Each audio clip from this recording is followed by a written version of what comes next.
صرف یہ بات ہے کہ کبھی کبھی ایسے ہوتا ہے کہ جس سے میں اٹھا تھا میرا دل نہیں چاہتا کارڈیو کرنے کو، پھر بھی دن گزر گئے اور گھنٹے گزر گئے اور پھر میں سوچا کہ میں نہیں کرتا.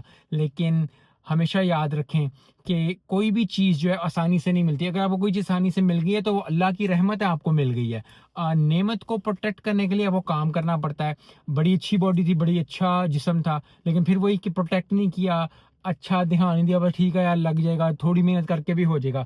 تھوڑی محنت کر کے کچھ نہیں ہوتا زندگی میں. محنت بہت زیادہ کرنی پڑتی ہے. بڑے بڑے لوگ آپ سے زیادہ، مجھ سے زیادہ محنتیں کر رہے ہیں، ان کو ریزلٹس نہیں مل رہے. تو اگر ہمیں تھوڑی سی محنت پہ، میں تھوڑی سی محنت کروں میرا وزن کم ہونا شروع، تھوڑی سی محنت کروں چیزیں ورنا شروع ہوتی ہیں. آپ کی، ہم سب کی، بہت لوگوں کی ایسے. تو اگر آپ کی ہو رہی ہے ایسے تو بڑی اچھی بات ہے، بڑا شکر اللہ کا اس پہ کرنا چاہیے. کیونکہ ہم نا بہت چیزوں کو سان لیتے ہیں، یار صحت ہے ٹھیک ہے تھوڑے سے ایکسرسائز کروں گا. میں نے صرف 2 دن کاربس چھوڑے، 2 دن میں نے چاول چھوڑے تو دیکھا میرا پیٹ اندر چلے گا. نہیں چاہتا پیٹ اندر ایسے